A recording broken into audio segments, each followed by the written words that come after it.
नमस्कार दोस्तों, welcome to knowledge hub. तो अभी तक हम लोग काफ़ी सारे सेक्शंस को कवर कर चुके हैं।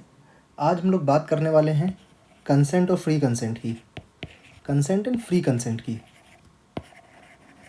ठीक है, ये इंडियन कॉन्ट्रैक्ट एक्ट का एक बहुत इजी टॉपिक है, लेकिन चूंकि मैं सारे सेक्शंस कवर करते हुए चल रहा हूँ तो इसको भी मैं पढ़ाऊँगा।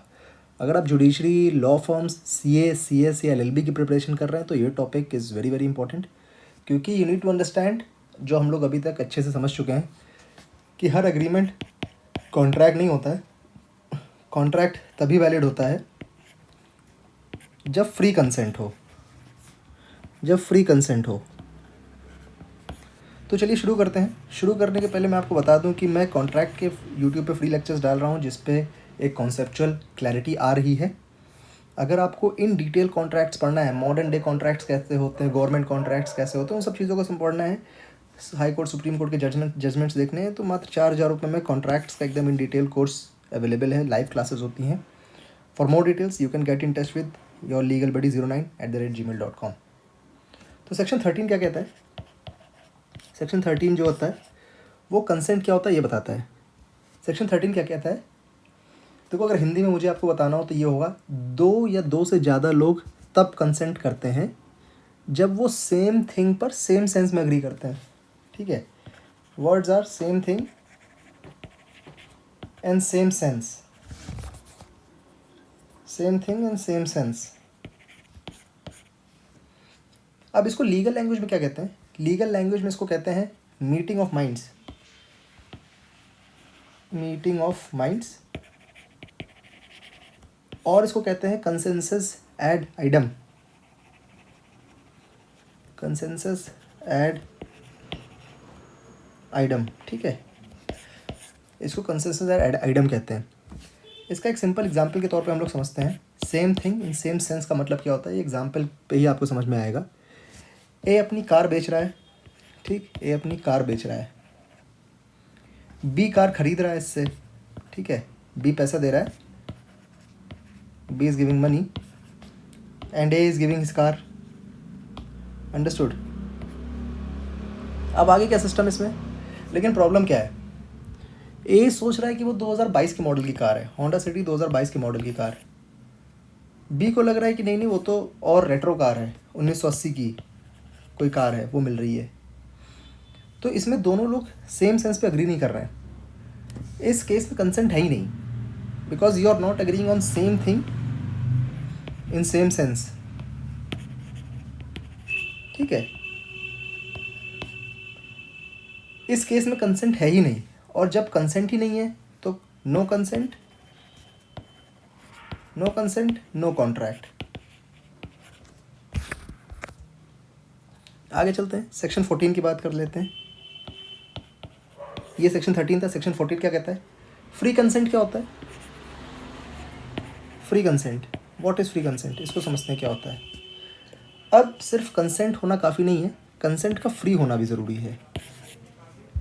सेक्शन 14 क्या कहता है? What does section 14 says? Consent तब फ्री माना जाएगा जब वो इन 5 चीज़ों से अफेक्टेड ना हो। कंसेंट तब फ्री माना जाएगा जब वो इन 5 चीज़ों से इफेक्टेड ना हो। पहला है कोर्सन, second is undue influence, influence है, ओनली फैंस नहीं, influence.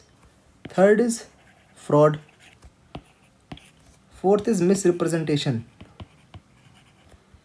And fifth is mistake. इसको अलग अलग सेक्शंस में बताया गया है। अभी सेक्शन 14 में इतना हो गया है कि आपको इन 5 तरीक़ों से अगर आपका डिसीजन मेकिंग इन्फ्लुएंस हो रहा है तो आपका कंसेंट फ्री नहीं है। एक इम्पॉर्टेंट लाइन, आप इसको दिमाग में रखिएगा, आपकी कॉन्सेप्चुअल क्लैरिटी के लिए इम्पॉर्टेंट है। कंसेंट तब माना जाएगा जब, कंसेंट तब माना जाएगा कि कॉज्ड है, जब अगर ये चीज़ ना होती तो कंसेंट दिया ही नहीं जाता। मतलब एक और सिंप्लीफाई करके अगर मैं बताऊं, अगर प्रेशर, धोखा या गलती के बिना अग्रीमेंट होता है ही नहीं तो कंसेंट फ्री नहीं है। कहने का मतलब है, अगर आपका जो डिसीजन मेकिंग है वो कोर्शन से इन्फ्लुएंस्ड है, अनड्यू इन्फ्लुएंस से इन्फ्लुएंस्ड है, फ्रॉड से है, मिस रिप्रेजेंटेशन से है, मिस्टेक से है, तो वो फ्री कंसेंट नहीं है। अब धीरे धीरे हम लोग इसको पढ़ते हैं। कलर चेंज कर लेता हूँ मैं, पर्पल कलर। सेक्शन 15 जो है वो कोर्सन की बात कर रहा है। देख, कोर्सन का मतलब होता है इंडियन पीनल कोड के अंडर फॉरबिडन एक्ट करना या करने की धमकी देना, या फिर पहला हो गया इंडियन पीनल कोड में कोई फॉरबिडन एक्ट करना या करने की धमकी देना, या फिर किसी भी प्रॉपर्टी को अनलॉफुली रोकना या रोकने की धमकी देना। ठीक है, कोर्सन का सीधा सरल मतलब मैं आपको बता दूं होता है धमकी, हिंदी में धमकी कहते हैं उसको। और इस धमकी के पीछे का इंटेंशन क्या होना चाहिए कि किसी को अग्रीमेंट पे करने पे मजबूर कर दो या अग्रीमेंट पे ना करने पे मजबूर कर दो। ठीक है, इसका एक्सप्लेनेशन भी दिया हुआ है, कोर्सन का एक एक्सप्लेनेशन भी दिया हुआ है, काफ़ी इंपॉर्टेंट है, एग्जाम में डायरेक्ट क्वेश्चन इससे बनता है। एक्सप्लेनेशन क्या कहता है? एक्सप्लेनेशन ये कहता है फ़र्क नहीं पड़ता है कि आईपीसी उस जगह पर एप्लीकेबल था या नहीं। अब देखो, सिंपल सी बात यह है कि मान लो इंडिया है, इंडिया में कहीं पर इंडियन पीनल कोड मान लो एप्लीकेबल नहीं है, just for the sake of example मान लो वहाँ एप्लीकेबल नहीं है। अब जैसे 2019 में जब Jammu Kashmir became part of, वहाँ से एक स्पेशल स्टेटस हटाया गया, तो उसके पहले तक आईपीसी एप्लीकेबल नहीं था वहाँ पे। लेकिन अगर आईपीसी का कोई ऑफेंस करने की धमकी आपने दी या आईपीसी से रिलेटेड आपने कोई ऑफेंस वहाँ पे किया ताकि एग्रीमेंट में ऊपर नीचे हो जाए, तो भले अब आईपीसी वहाँ पे एप्लीकेबल नहीं था, बट स्टिल आपका वो कोर्शन में माना जाएगा। This is what explanation is saying. अब इसका एक इलस्ट्रेशन एग्ज़ाम आपके उसमें लिखा हुआ है बेयर एक्ट में। अब देखो इलस्ट्रेशन क्या हुआ है, एग्ज़ाम में काफ़ी आता है। इलस्ट्रेशन है एक इंग्लिश शिप पर हाई सीज़ में है। हाई सीज़ मतलब कि एक कोस्ट से एक लिमिटेड दूरी पर हाई सीज़ माना जाता है। वहाँ वो बी को क्रिमिनल इंटिमिडेशन करके एग्रीमेंट करवाता है, अंडरस्टैंड। ठीक, हाई सीज़ में आईपीसी तो एप्लीकेबल होगा नहीं क्योंकि वो कोस्ट से काफ़ी दूर होता है। ठीक है, नेक्स्ट, अब बी ने क्रिमिनल इंटिमिडेशन किया, बाद में ए कैलकाटा कोर्ट में चला गया, केस फाइल कर दिया जाके। अब देखो, अब यहाँ पे कोर्ट कहेगा क्या? I think you have understood the question. Let's say ये कोस्ट है, ये हाई सीज़ है, ठीक है, ये हाई सीज़ है, यहाँ पे आईपीसी एप्लीकेबल नहीं है, लेकिन यहाँ पे इसने जो कोर्शन करा ना बी के ऊपर, वो चूँकि इंडियन पीनल कोड में डिफाइंड है, तो you can come to court and say कि भाई देखो मेरे साथ कोर्शन हुआ है। ठीक, कोर्ट विल से कि नहीं नहीं नहीं कोर्शन हो रहा है, सिंस कोर्शन हो रहा है तो you, court will say this is coercion. चाहे इंग्लैंड में वो एक्ट ऑफेंस ना हो, चाहे आईपीसी एप्लीकेबल ना हो वहाँ पे, लेकिन इंडियन लॉ के हिसाब से वो आईपीसी के अगेंस्ट है। ठीक है ना। अब सेक्शन 16 की बात कर लेते हैं। सेक्शन 16 की बात कर लेते हैं। अब अनड्यू इन्फ्लुएंस क्या होता है?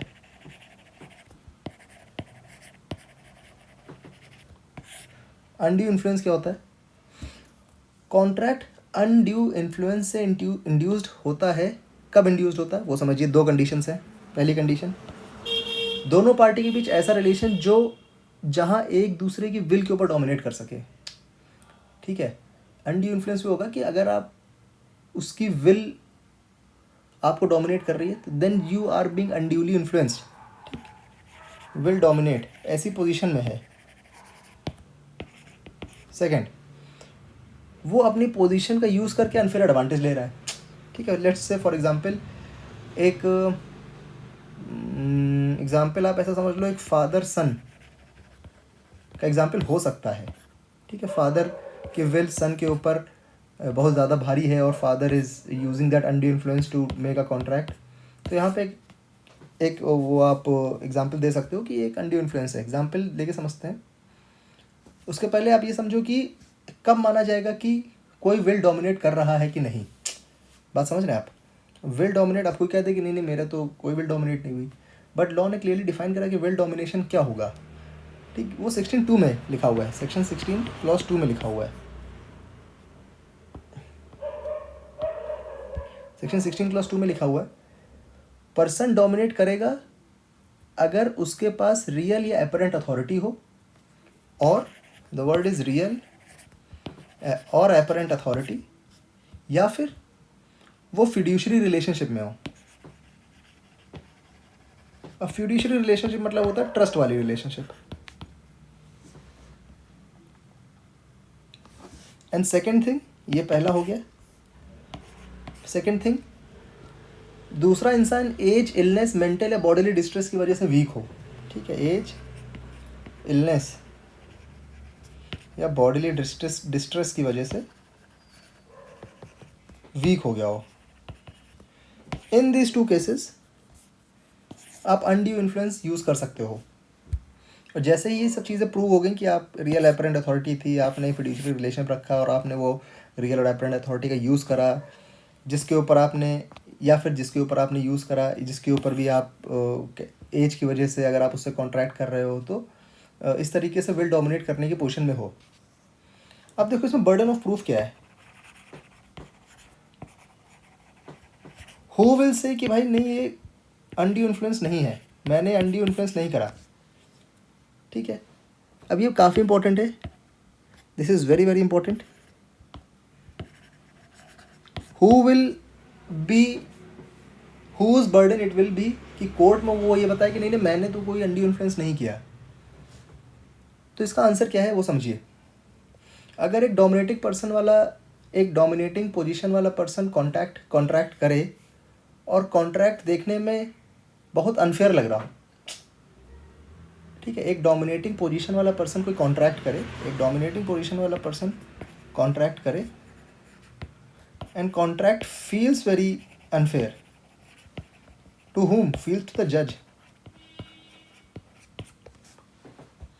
तो कोर्ट प्रिज्यूम करेगा, court will presume, there is a presumption of law, court will presume कि वहां पे एक अनड्यू इन्फ्लुएंस है।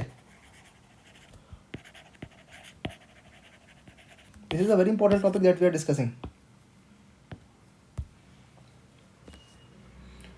और इस चीज़ का प्रूफ किसको देना पड़ेगा कि अनड्यू इन्फ्लुएंस नहीं है? जो डोमिनेटिंग पोजीशन पे रहे होगा। अंडरस्टूड? ये एक पॉइंट है। अब इलस्ट्रेशन समझ लेते हैं। इलस्ट्रेशन से एग्जाम में कितने क्वेश्चन आते हैं। पहला इलस्ट्रेशन है, एग्जाम्पल दिया है पेरेंट्स और चाइल्ड का, ठीक है, बेटा और पेरेंट्स का एग्जाम्पल दिया है। तो एग्जाम्पल ये है, इलस्ट्रेशन ये है, फादर ने माइनर बेटे को पैसे दिए थे, माइनर बेटे को, इम्पॉर्टेंट है, माइनर बेटे को पैसे दिए थे, मेजर होने पर ज़्यादा अमाउंट का बॉन्ड साइन करवा लिया उसका मिसयूज़ करके। ठीक है, the dad was very smart. तो इसमें एक अनड्यू इन्फ्लुएंस हो गया। अब भाई माइनर लड़के से तुम पैसा दे के इस तरीके से बातें करके बॉन्ड ऑन साइन हो रहा है, तो that is an undue influence. और Indian society parents hold that dominating position over the child's will. अब देखिए डॉक्टर और पेशेंट का भी एक एग्जाम्पल है, डॉक्टर और पेशेंट का भी एग्जाम्पल है। एक बीमार आदमी से डॉक्टर अनरीजनेबल फीस एग्री करवा ले, तो ये अनड्यू इन्फ्लुएंस है। कहने का मतलब है कि बीमार आदमी से बहुत ज़्यादा फीस चार्ज कर ले, बीमार आदमी पैसा नहीं दे पा रहा है और डॉक्टर साहब कोर्ट चलेगा कि भैया पैसा दिलवाओ, तो कोर्ट तुमको 2 घंटा मार के वापस करेगा, कहेगा इंडियन इन्फ्लुएंस, नो कॉन्ट्रैक्ट। ठीक, एक मनी लेंडर का एग्जाम्पल है। ऐसे ही एक बैंकर का एग्जाम्पल है, ये इंपॉर्टेंट है, इसको समझते हैं। मनी लेंडर का एग्जाम्पल, एक बैंकर का एग्जाम्पल है, ये समझ लेते हैं। ये थोड़ा सा अलग है, थोड़ा सा इंपॉर्टेंट है। देखो मार्केट में मनी की शॉर्टेज है। मनी की शॉर्टेज मतलब आरबीआई ने कुछ ऐसी पॉलिसी करी कि उसने बैंक की सारी लिक्विडिटी खींच ली। अब बैंकर हायर इंटरेस्ट पे रेट पे लोन देने लगा, तो ये एक नॉर्मल बिजनेस ट्रांजैक्शन है।